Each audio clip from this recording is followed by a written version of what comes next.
Secara lughatul Arabiyah, talak itu artinya berpisah. Jadi dari makna ini sudah dapat diketahui kalau ternyata talak adalah sebuah kalimat di mana yang dipakai dalam kehidupan rumah tangga yang akhirnya mengambil keputusan untuk berpisah. Ada surah khusus yang membahas tentang talak. Dalam Al-Quran ada surat ke-65. Itu berbicara tentang talak, artinya perceraian atau perpisahan. Kenapa ada surat khusus? Sebab talak itu adalah perkara yang sangat serius, artinya sesuatu yang dibenci Allah tetapi diperbolehkan ketika pasangan sudah buntu dalam menemukan jalan keluar. Tetapi talak itu tetap ada aturan-aturannya. Sebab bagaimanapun perceraian adalah sesuatu yang sangat dibenci Allah. Makanya sekuat tenaga menikah itu harus bisa menjaga keutuhan rumah tangganya. Jadi sekuat tenaga suami istri yang menikah berdasarkan surat Ar-Rum memiliki 3 tanggung jawab. Wa min ayatihi an khalaqalakum min anfusikum azwajan litaskunu ilaiha wa ja'ala bainakum mawaddah wa rahmah. Inna fi dzalika laayatin liqaumin yatafakkarun. Menikah itu memiliki 3 tugas pokok. Masing-masing pasangan harus melaksanakannya. Litaskunu ilaiha. Pasangan harus saling menentramkan. Wa ja'ala bainakum mawaddah. Menjaga cinta agar tidak terkhianati. Warahmah, menimbulkan kasih sayang dan akhlak. Maka ketiga-tiga unsur ini tidak diperjuangkan, maka biasanya rumah tangga itu akan goyang. Ketika tidak menjaga pernikahan dengan baik, maka pasti akan berakhir dengan talak atau perpisahan atau perceraian. Nah, inilah makna talak secara bahasa, secara agama, yakni perpisahan atau perceraian.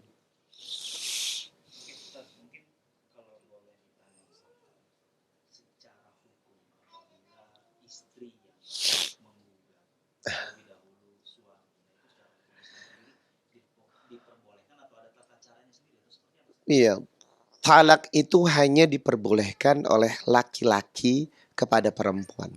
Atau suami menjatuhkan talak kepada istrinya. Maka itu talak.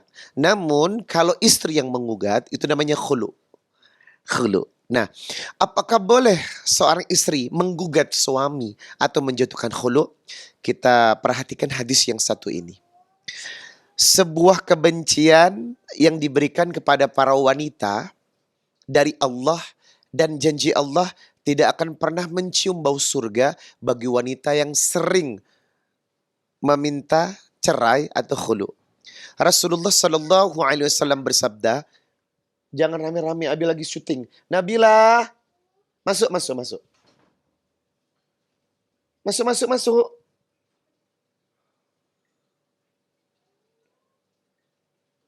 Tutup, tutup.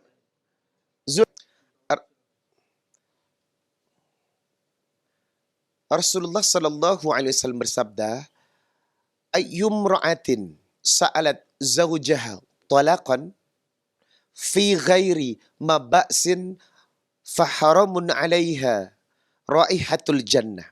Siapapun wanita yang gampang minta cerai kepada suaminya, talaqan fi ghairi maba'sin, tanpa sebuah alasan, faharamun 'alaiha raihatul jannah, maka wanita itu tidak akan mencium bau surga. Jangankan masuk surga, mencium aroma surga aja nggak bakalan bisa. Karena seringnya minta minta talak atau minta cerai. Tetapi tolong diingat, fi ghairi maba'sin, kalau tidak ada alasan. Kalau tidak ada alasan atau mungkin alasannya terlalu diada-ada deh. Saat suaminya drop, dia minta cerai. Saat suaminya sakit, dia minta cerai. Ini alasan yang diada-adakan. Artinya dia nggak sabar dong. Tetapi wanita kalau mengajukan cerai atau khuluk, ada alasan yang memang menyangkut kehidupannya, masa depannya, bahkan menyangkut nyawanya, maka itu diperbolehkan. Karena apa? Fungsi suami itu adalah ar-rijal qawwamuna 'alan nisa. Mendidik, membimbing, memberi contoh, memberi teladan, menenangkan, membuat bahagia. Lah kalau sekarang menikah tidak membuat bahagia, itu bukan rumah tangga tapi rumah duka. Lah buat apa menikah tetapi dia bersedih terus, menangis terus, tidak tenang, terhimpit, depresi. Itu namanya bukan rumah tangga tapi rumah duka. Sedangkan tujuan pernikahan adalah litaskunu ilaiha, bahagia dan menenangkan, sakinah. Nah itu rumah tangga. Maka ketika wanita mengajukan cerai atau minta cerai tanpa adanya alasan berdasarkan hadis yang saya baca, maka fahramun 'alaiha raihatul jannah. Dia tidak akan mencium bau surga. Tetapi konteks di sini kalau ada alasan menyangkut kehidupannya, menyangkut nyawanya, menyangkut kehormatannya, dan menyangkut segalanya, maka hal itu diperbolehkan wanita mengajukan khulu atau minta cerai karena memang menyangkut kehidupan dan keselamatannya.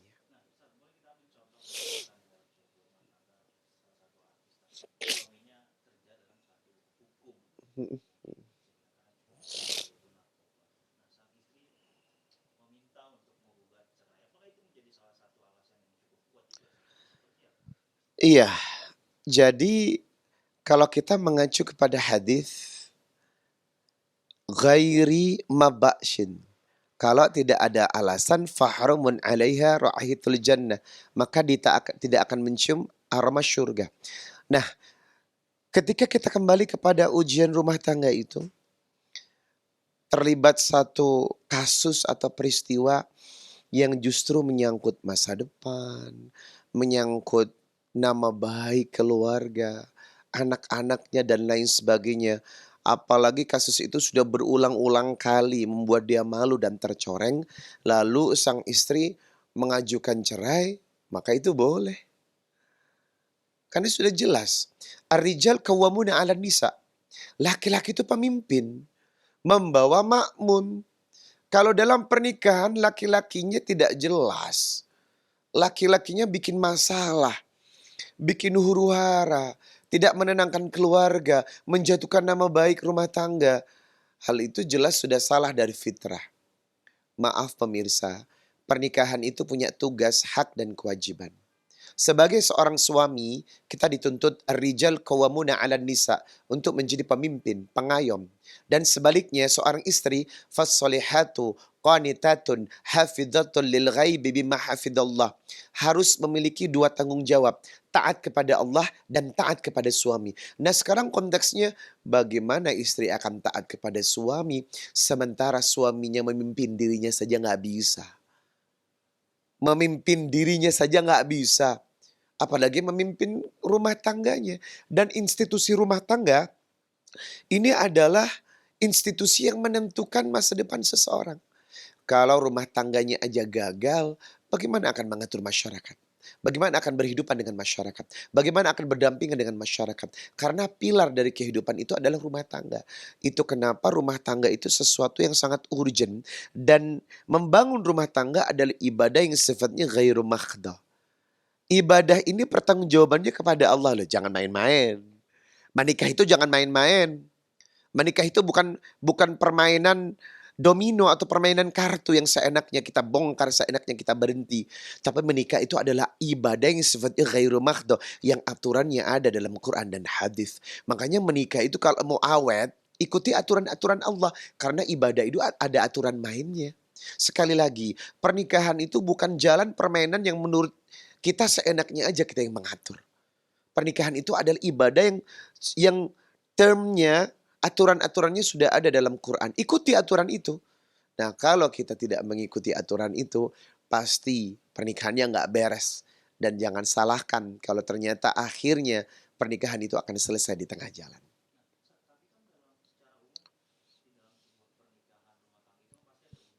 Betul.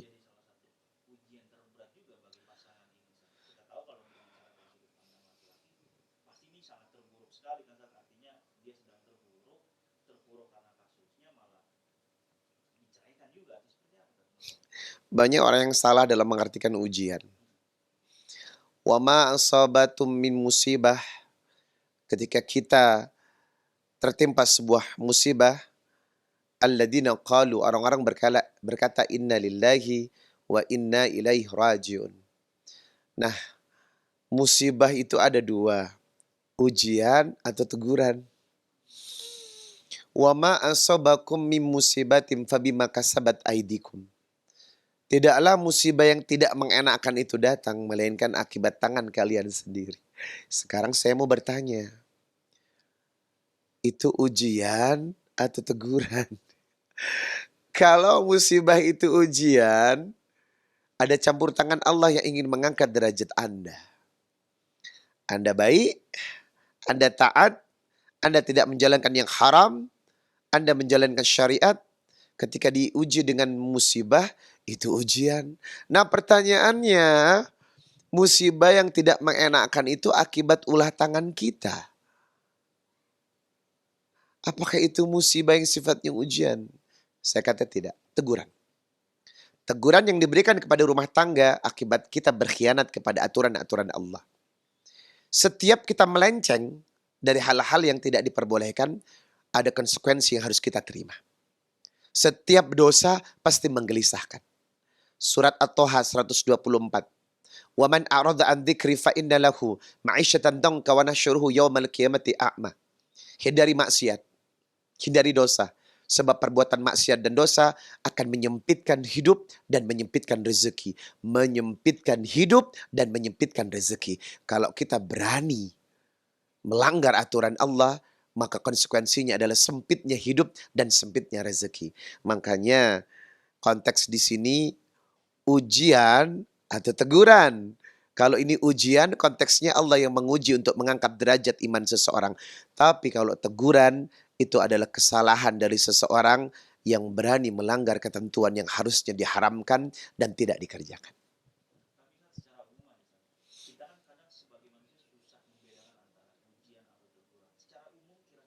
Sebenarnya tidak susah dibedakan.